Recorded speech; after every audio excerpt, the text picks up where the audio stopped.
and welcome to our very first episode of Ignite You podcast. Today we have Elena Garuc, Executive Director of FuzeHub, with us today. Welcome, Elena. Thank you. Thanks for having me. Yeah, thank you so much for being here. We really enjoyed the Innovation Summit, and so we're looking forward to having a conversation with you today.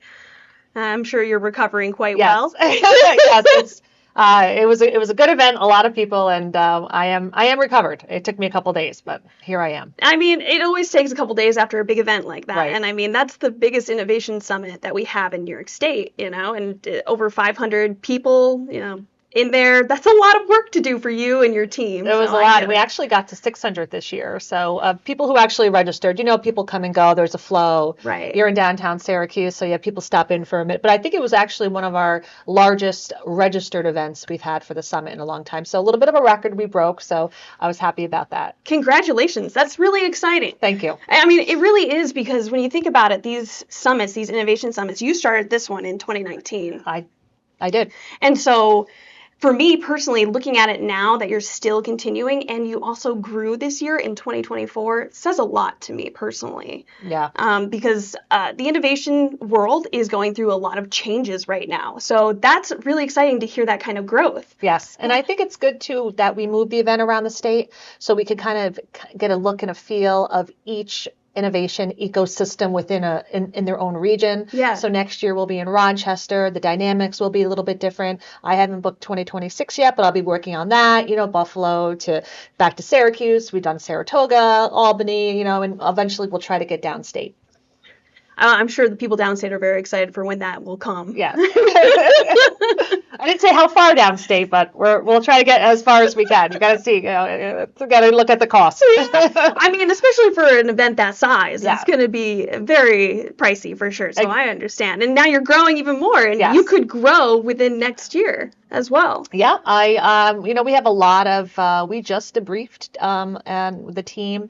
We have a lot of good ideas of what to do for the event to make it even better. I think that's the hardest part, right? You create something in the first year or two, you're working on it, and then you kind of get to a plateau where you've done everything you can. You've got the exhibit hall, everything's happening, you got your breakout sessions, your speakers, the agenda is tight, right? What else can you do? So it's this continuous improvement of thinking, how could you raise the bar next year and make it even better? But that's what FuzeHub is all about. I think that's my team is very eager and passionate to always find new things and kind of have disruptors, always push the envelope a little bit. So I'm looking forward to the next few years of what we can do.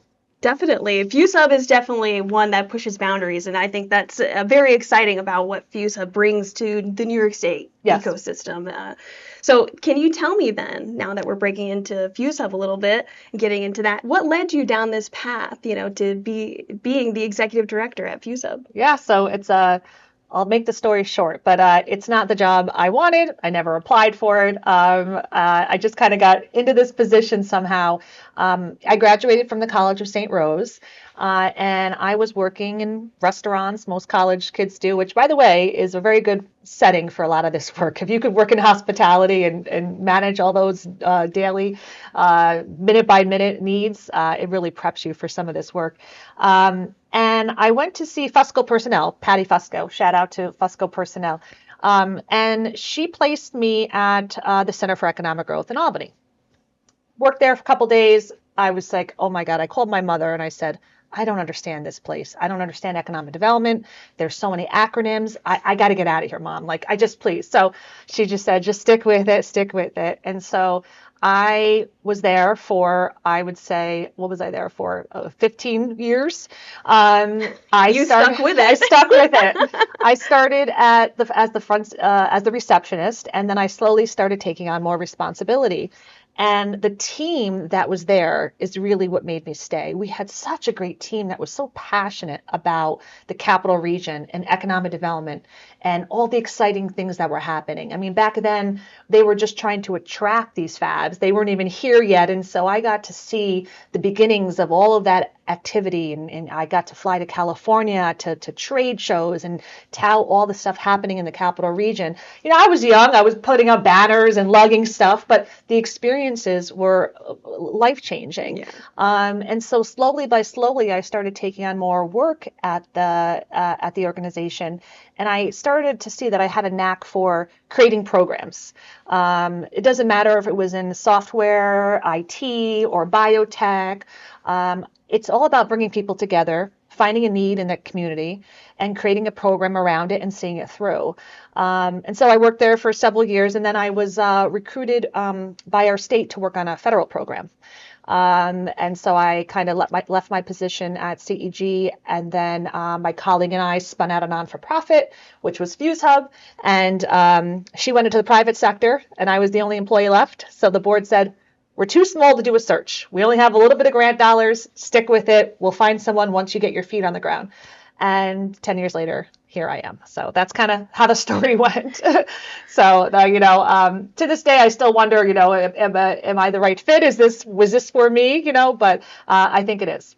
Yeah, I think listening to your background, it would be pretty absurd to say that you weren't a good fit. I mean, you studied even locally, College of St. Rose, right? So you're from this region. You've grown and been here. You've seen how things evolve, even just as a consumer, which is really critical to understanding the economic landscape of, small businesses in general. Yeah. And I think it took me some time. I've always been a wing woman. I've always worked under a high-level executive or president and kind of supported them, or, really made sure I did a lot of the work, the supporting work. So to kind of be the front person was a little bit out of my comfort zone. And honestly, it is sometimes, but I figured out that I can define what a leader is in my own way. I don't have to look at others and say, oh, I don't do that, but they do. And should I do that? And, I have been able to just sort of create my own role as an executive director. And that, it works for me, and it works for our staff, and it works for the organization. So I've learned a lot. And I think that's actually really awesome to say that, I don't have to lead like X, Y, and Z person. I think it's really important because of the diversity initiatives that are coming out with federal grant works and everything. Those kind of leadership positions in diversity areas of, trying to explore different kinds of audiences, you need to think differently. So I love the fact that you're taking an approach that is not conventional. Certainly isn't. Yeah. You don't see me on a big screen and keynoting. I get asked to speak a lot at events, and I send the staff a lot. It's just not my comfort zone. This is comfortable to me, but you put me in front of 500 people, not so much. So, but I'm better in the office. I could manage programs. I could do the finances. I could manage the people. That's where I'm strong, and that's what's kept us alive and well all these years. So I just have to lean towards my strengths, accept my weaknesses, and kind of push through those. What great advice. Yeah. Excellent advice. I really love that. So, Elena, what would you say are the most rewarding and challenging aspects of doing the kind of work that you do with FuzeHub? Sure. I'll start with the rewarding. We'll always start with the positive. It's got to be the people. I mean, I don't know if I stepped in some sort of gold, but my team is so passionate about what they do. I like to think we're small but mighty, right? That's like my new term that I'm using. They are so excited to help companies. Not that I don't think they come to work and are like, this isn't a job, but I know just from speaking with the team that they enjoy their job. They enjoy helping the community. They love talking to companies and helping companies. We talk to hundreds of companies a year, folks on our team that have the experience and the background. They give them technical advice. We also give funding. We're making a difference in the path that these companies have. And we get testimonials, we get emails, we collect economic impacts, all the boring stuff, but that your work is making a difference. And I think that's what makes it rewarding. The challenging part of the organization, I think with any non-for-profit, is just navigating all of the different funding streams. You got state, you got federal, making sure you have your books in order and finding all of your receipts for everything you do, because you have to report to others.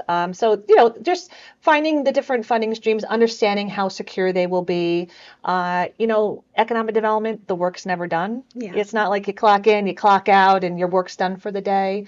So that could be challenging. And, just being a mom of two and having a family, and, everywhere I go, I'm constantly working. But That's what I enjoy. I don't mind it. I know what I signed up for. I know Saturday morning I have to probably check my email, and it's a lifestyle, right? Yeah. I would also say that there's more demand now than ever for help from these companies. There's more, emerging technologies. There's more needs and regulations that, are put out for certain kinds of sustainability programs.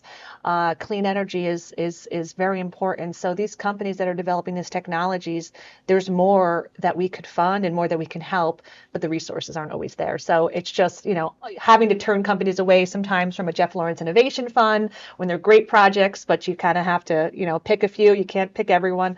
That's the challenge, I think. The needs are growing, and I think what I'm excited about for FuzeHub is that even though we're still about 10 years old, so I won't consider us a startup, but we're still, we have those growing pains. We have done really well with attracting new funding, especially federal funding. And we've competed against some large institutions and organizations, and we've been successful. So we're going to keep doing that. And I think it's all about the partners that we have. We have some great partners across the state that really, I would say, they lift us up. They come to us. They say, you would be a great lead in this. This is sort of an ecosystem builder opportunity. So we provide the platform, but it's always not FuzeHub doing all the work. It's our partners. It's our universities. It's our manufacturing extension partnership centers. And all of the folks that we work with kind of help us, look after all the opportunities that are happening across the state. It's really interesting how you describe that, because to me, it feels like you're modeling exactly what you would tell a small business to do, right? Right. Utilize and leverage your resources and your connections and your network to continue to grow and evolve your business. Exactly. You can bring people on and grow your organization, but you can partner with other organizations so you're not duplicating those efforts, right? We're not going to do research and development at FuzeHub, right? We're not going to open a lab, right? So when there's an opportunity to look at, new technologies, or how a program wants to fund something that's emerging, partner with the right people. And we've been very successful in doing that. How do you view FuzeHub's role with supporting innovations throughout New York State? This may sound a little too, pat on the back, but I think we're essential. I think that FuzeHub fills a void and a gap in providing technical resources to companies. Again, a lot of the companies we talk to are small. They don't have funding, so they can't pay for the time. We don't have a membership model right at this point. Can't promise what's going to happen in the future.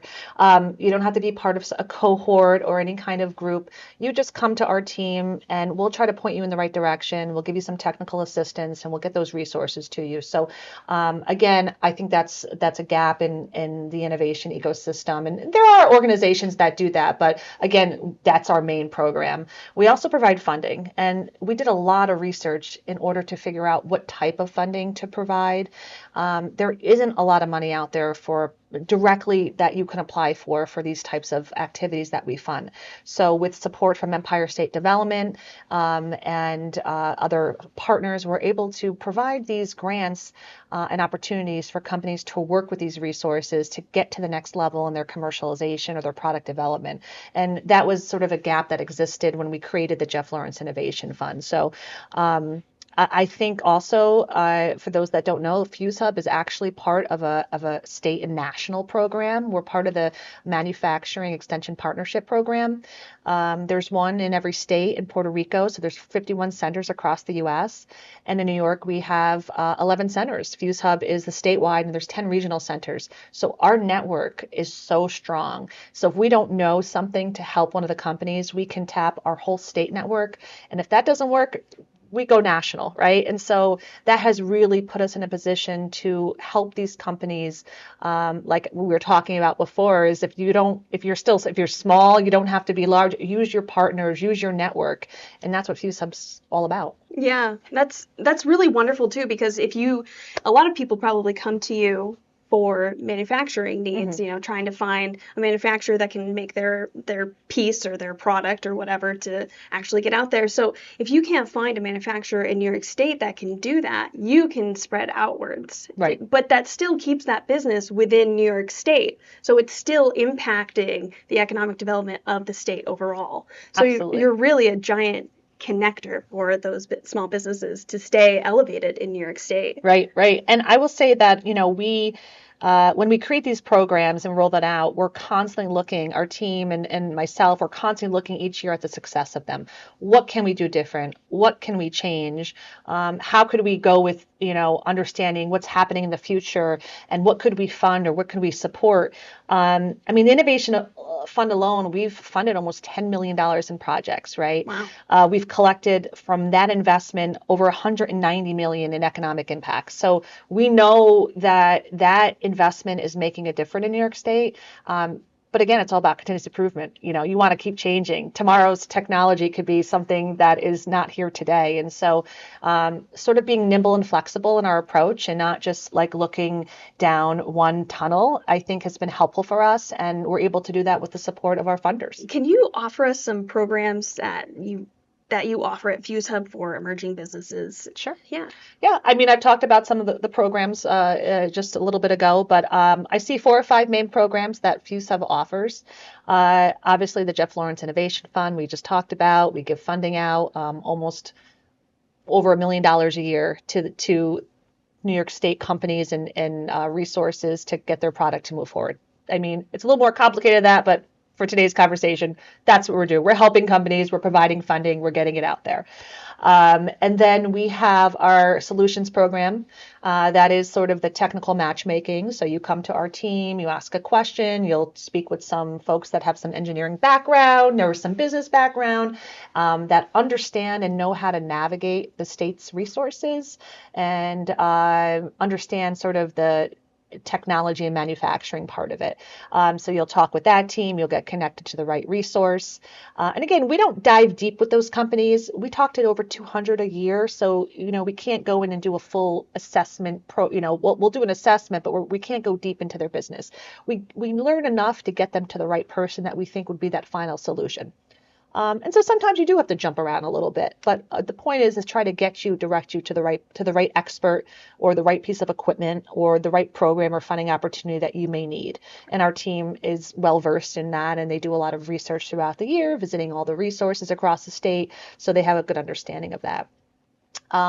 My favorite program, because I do a lot of it, is our events. I know it sounds simple, but we provide a platform for companies to get together, to learn, to get training. Obviously, we talked about the Innovation Summit. That's our largest one. But we do something about every month or every 2 months. We have our forums and our expos, and they're typically around a certain technology area, from transportation to cybersecurity to food and ag. So we look at the region, we look at our partners and what the demand is, and then we kind of create those opportunities in those regions.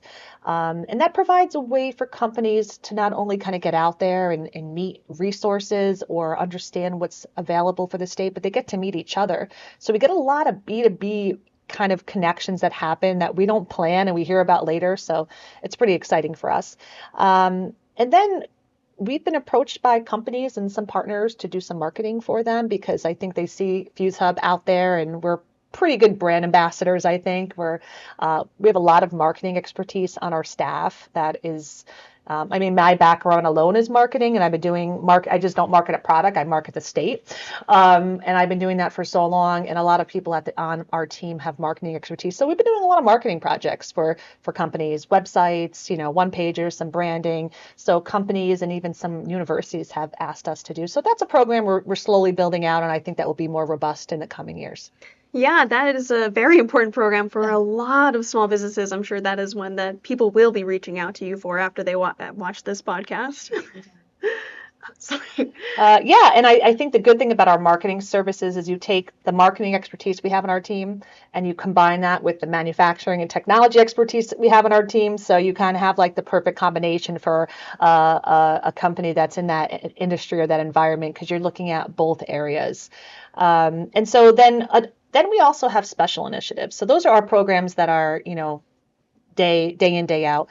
but we are currently working on a couple of special initiatives. One is called Upstate Makes.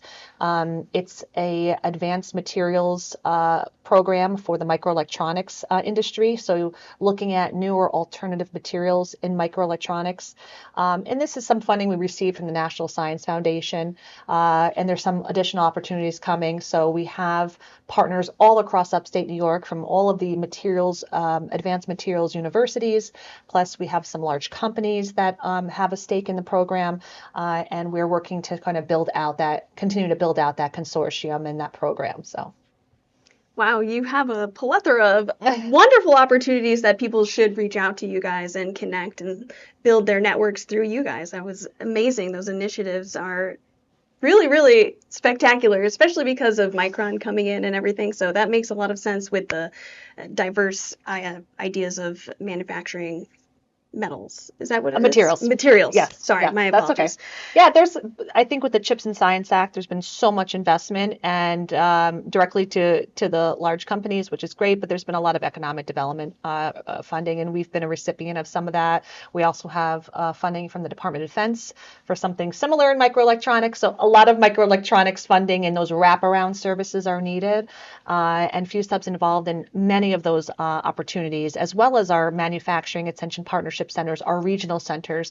They're working closely with the tech hubs and all of the funding that's happening across the states. So we all have a seat at the table to really help the foundation of manufacturing as these larger investments build up. There's still needs that our small and medium manufacturers have.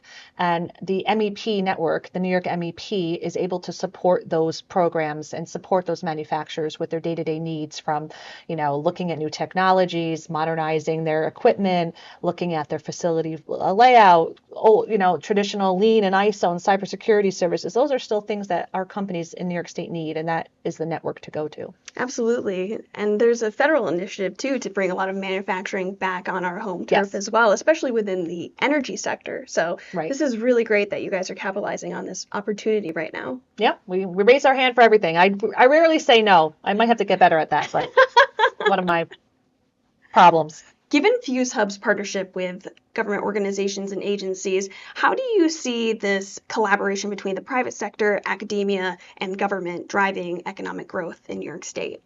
I think it's a key formula, right? You'll read a lot about those three coming together in a lot of the economic development, but it's what's needed, right? You have the industry, the private sector, they have the demand, right?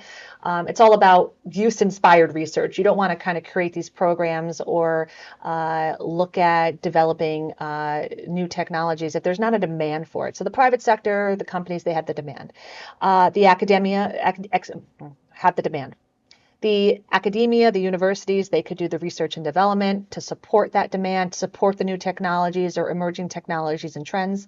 And then the government is not only a funder, but they're also a partner. The Empire State Development, even our federal administration, there's programs to support these technologies and making sure that New York State or even the U.S. is staying at a forefront in making sure we're not falling behind the times and that we're really embracing what these technologies could mean for economic prosperity, job growth, building up our inner cities and building up our towns and providing an opportunity for people to have employment. So economic development it's really more about building up that community. And I think those three partners kind of coming together is essential. So for a lot of small businesses, securing funding and navigating that process in general can be very complicated.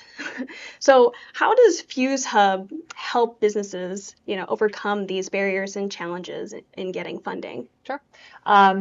It is challenging, and I don't think there's any denying that. There's a lot of different pockets of funding, and knowing if it's right for you, I think, is the biggest challenge. Companies have to understand what type of funding it is. Is it a grant? Is it a prize?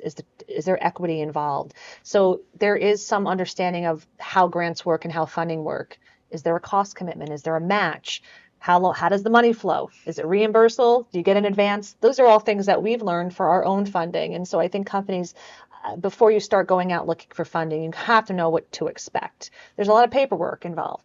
But these opportunities are there and they are real. And I've talked about this network several times, and I'll say it again. Our New York Manufacturing Extension Partnership Network, they do a really, really good job at helping companies in their region look at these funding opportunities and what makes sense for them. So, whether it's something to do with energy in their building, or there's a workforce need, or there's some sustainability effort, or there is funding for research, or looking at investing in automation. There are pockets of money and they are out there. And I think, like I said, our team has become educated in the best we can to help folks, at least at the high level, navigate those opportunities. If you look at our website, we have a couple of reports and ebooks on the funding opportunities, from everything from NYSERDA to other things at Empire State Development to your local gas and utility, National Grid and NYSEG. They give a lot of funding out to support manufacturing, but you got to dig a little bit into, knowing just know who to talk to, and then they get you to the right place. But again, for companies that are looking for funding, just really understand what you want, what you're looking to use that funding for, and make sure it's a fit for your organization. Having a clear idea of what you're going to be using the money for is always a great idea when it comes to going after any money from the government. Right. Yeah, definitely. Yeah. And of course, we have funding. So we give out about $1 million a year. So don't forget about FuzeHub. It is competitive. So you have to, compete with other organizations. But that money is there and it's real. And we write checks all the time. That's great to know for our listeners. I'm sure they're like, oh, I'm going to look at this now really quick. And we try to fund broad. There are certain things, again, it's understanding what these organizations don't like to fund and what we do fund. And we really want to get your product to that next level. So we'll fund engineering services, we'll fund R&D, we'll fund product development, customer discovery. We're not looking to invest, $50,000 into your website. We're not looking to pay the CEO of the company, but there are certain things that we feel are necessary. And then it's like you have skin in the game, and then we have skin in the game, and together we can move forward. Yeah. Partnering, again, collaborating. Right. That's how you move forward and grow. I love it. So besides funding, what kind of hurdles do small businesses typically face? Well, I think the obvious one is workforce. And I don't think that's just for small business, but that's for all different sizes. You can't go to an economic development event nowadays without a panel on workforce. It is a key issue, and there are a lot of great programs in New York State that are working on it. The apprenticeship program, there are several across the state that's supported by the Department of Labor that actually puts people right into a manufacturing facility, and it gives you that opportunity to kind of continue in that path, in that direction. Obviously it's education. My former employer, Center for Economic Growth, they're doing this awesome campaign, What's Cool About Manufacturing, in the capital region, just getting students to really understand that manufacturing is a cool place to work. So workforce is going to continue to be an issue. There's just so many open opportunities, and it's going to take a village to continue to look at the different programs and how to approach that. And then our small businesses, I think, will just continue to have trouble accessing capital, making sure they have that funding stream. When you're starting a business and you're looking to commercialize your product, if you look at your prototype and you do it in a certain way, design for manufacturing is the real term, you have to go back and change it. So there's a lot of hurdles I think you have. Then you have to find a contract manufacturer. And so just understanding who to talk to and finding a mentor to get you through all those steps, I think, is key. So do you offer mentorship connections? Yeah, we do. A lot of our connections to our resources are, they start off as a mentorship. What eventually happens is there is some sort of service or program that we try to get the company through. I also think a lot of our manufacturers really need. There's a lot of new regulations. There's a lot of opportunity to adopt new technologies and look at automation. But I think you need to understand the ROI of that. So that kind of takes some time of understanding how it kind of fits in with your organization and how you could use these new trends and these new technologies, from AI to, robotics, AR, VR headsets for training. And there's just a lot out there. And so you really need someone like an MEP center to help guide you through, okay, here's what's best for me. And FuzeHub does that as well as part of our MEP. So I think it's important. We're all trained and educated on a lot of these areas and these developments. And so we really work to find avenues for our companies to learn about what's out there. Yeah. And, the workforce aspect is something that a lot of people are focusing on. Even us at Ignite, you are doing that. And I think, in terms of the manufacturing industry, I think it'll be interesting how we start to portray this to students, young kids, and everything, as well as we continue to grow that workforce in manufacturing, because there's a lot more engineering and science and math behind manufacturing nowadays versus what it maybe used to be and how maybe people had perceived it prior. There's a lot involved in manufacturing now, and you have to really have a high level of understanding of how it works in order to operate in that field. Yeah, I mean, if I wasn't in this job, I probably wouldn't be so eager to have my kids go to some sort of technical classes, or there's a Quest Star where I live. I'm like, you're going. And, if I didn't have this job, I would probably be like, okay, go down to marketing, be a teacher, and those are great jobs. But This is my world, and I see the opportunity, and I see the availability, the job openings, the pay. These are all great jobs. And I think if as a mom, I want my kids to kind of have those, to be part of this. And so I'm going to push for that, but it's a blessing that I'm in this industry so I can see those opportunities. I don't know if everyone knows or sees it or dives into it as much. So. Well, we're doing our part right now with trying to get that out there for everybody to look at these jobs differently. I think that is really important as the years start to develop with manufacturing in New York State. And, the push to really bring manufacturing back to just America in general. Those opportunities, I think they'll sustain, they'll be there.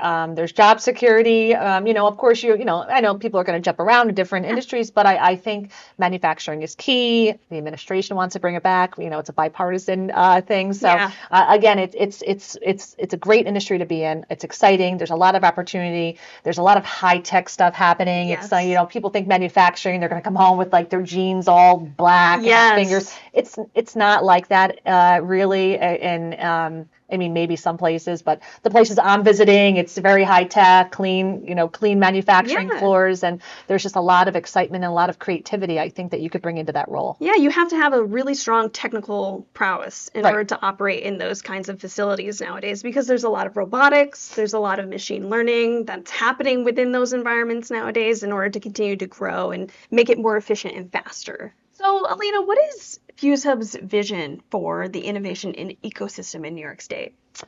We want to continue to create these programs where companies can thrive. I would love to look at where other gaps are, what else is needed, and figure out how to get funding and create programs around that. I see our team growing in certain areas that are necessary for responding to the demand of what our startups and our entrepreneurs and even our small manufacturers need. We also are looking to, we have become a little bit more, like I was saying before, of an ecosystem builder, right? And so with different opportunities or different programs, we will bring folks together. So a convener, and that seems to be a really good role that we find ourselves in, because we're a little bit like Switzerland, right? So we're this non-for-profit economic development, innovation-led organization. And so when there is an opportunity to go after a federal funding or just create some sort of new initiative, we're able to bring those partners together and work with them really well. It's a really good fit for us. So, long term, I see us continuing down that path. I would like to create more structured programs for the organization and find more ways that companies can continue to engage with us. We're typically a fund or provide a resource and they go off. So, what other long-term relationships can we hold with them or check back in with them maybe at a later time? So those are things we're looking at in the organization. As the executive director, where do you see FuzeHub evolving through the trends that are coming in these next years? Sure. So from today's interview, I think you've known that I started regionally. I went statewide, and now I would love to do stuff on a national level. And we got some things in the works, but I would like to take what we've learned here in New York and we've developed and work with other state partners and figure out how to complement their efforts and do some of these programs in other states that maybe don't have the resources. So that's sort of, my end vision of taking some of the stuff we do and moving to, helping our other states and our partners across the U.S. But want to continue to support these companies that are just doing great things. And it's not even just for New York. These products that our companies here in New York are creating, from everything from helping with health issues to, everyday problems that folks have, whether it's in transportation or just looking at ways to make your lifestyle better. There's so many great ideas and technologies that are coming out of New York State. And I think that we're going to see a lot more of that with the investments that are made here and the supporting of that ecosystem. Even just now with all this food safety and looking at, there's companies that we work with that are finding ways to make our food more healthy. And that's big for me as a mom. And, I'm starting to follow all these trends of seeing how our foods are different in certain parts of the country. And, I think you need folks that want to look at that. And how do you test that? How do you develop ways that we can make sure our foods are healthy and we're eating the right things? And so just following those trends and figuring out what you want to support that's going to make the environment and the world better, I think is important. So Elena, what kind of principles and philosophies do you follow that kind of influence the culture at FuzeHub? So I've learned a lot over the last 10 years of how to be a good leader. And I think the most important lesson is to think like an employee. I am the employer and I realize that. And, there are, the rules and things that you have to have. But at the end of the day, when you hire a team, you have to treat them like an adult, make sure they get their work done. And when you make decisions about the organization and the infrastructure, you have to put yourself in the employer position, which I do, but then I also put myself in their position. What would they think if this happened? How do I involve them? And so I think of myself as an employee of the organization and an employer. And I think that's a lot of CEOs don't do that. They just think they're the employer. They come in, they make the decisions, and that's it. And so that has resonated really well with our team. I think having a culture of individuals that get along well, but are diverse is really key. We have a lot of diversity in our team, but we have a lot of great personalities, the high achievers that really work well together. And they have a passion for FuzeHub as almost if they were. So I'm a founder of the organization, but I feel like my team also feels that same love for the organization as I do. They don't, it's like they're all pro FuzeHub. They want to see FuzeHub grow. They want to see it excel. So it's like we're all in this together. And so we've been able to create that environment of teamwork. And, again, if my team or my staff does their work, that's the most important thing. And I know that they do. And it's having that trust in your staff. And don't hire people you can't trust, because then it ripples through the whole full organization. And so we have a lot of fun. We're a good team. And I think that's what I've learned, my philosophy of leadership. And I also admit when I don't know something. I don't walk around saying I know all of the answers or this decision is it and it's final. I've made decisions and changed them 3 times. And I think it's because you have to see how things play out. You have to see how they change and they disrupt something. And then don't be shy to, pull it back.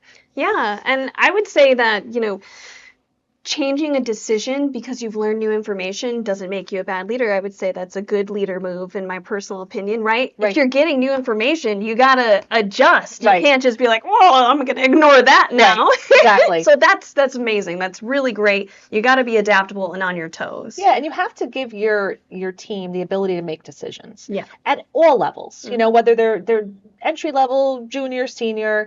I am not a micromanager. I mean, there are some things, probably the Innovation Summit. I suck it all in. It's my baby and nobody can touch it. But when they do their job, they need that flexibility. So a lot of times people will come to me and ask me a question. Well, what do you think? I'll say, well, what do you think? It's your program. You know more than I do. And so that happens a lot. And I think that's great because I really would rather them decide because they know more about the day to day. I'm just over here, listening from the side. So you have to give your team decision making. Otherwise, they're not going to feel like they're doing anything within their roles or their programs that makes a difference. Trust is a really big thing then. Right. Yeah. Oh, big. Yeah. Yeah. Any advice you want to give to some small businesses or entrepreneurs? come talk to FuzeHub. Don't be shy. Let us know what your problem is. We'll get you into the right direction. We may not have all the answers, and I never swear that we do, but come to us. Don't try to navigate all the different organizations and resources. This is what FuzeHub is here for. This is why it kind of spun out of some other concepts. This is why we're funded. We're here to support those companies that may not know where to go and where to turn. And keep doing what you're doing. I've listened to so many entrepreneurs and founders talk about being told no a bunch of times. And so you'll hear that a lot. Don't turn away from your passion and your idea. And maybe sometimes that will just turn into something different. But I would say keep pursuing it. Find a mentor, find someone who's either done it before or knows about the landscape of the industry that you're in. Those are very key things. I mean, I don't have a technology startup, but I had to start a non-for-profit from scratch. I had no idea what I was doing, but I had a lawyer that was a colleague of mine, and now he's our general counsel. I had people that understood accounting, and again, you can't do everything yourself. If you're a researcher and you're doing the technology, don't think you could also do the finances. Bring people in, get advice, have people help you, and promise them something later in the future. And that's kind of what I did. I think that's excellent advice. I love it. Thank you so much, Elena, for being here with us today. And make sure that you go and follow FuzeHub on all their social channels and check them out on their website. Yes, thank you for having me. It was great. Thank you so much. All right, catch you next time.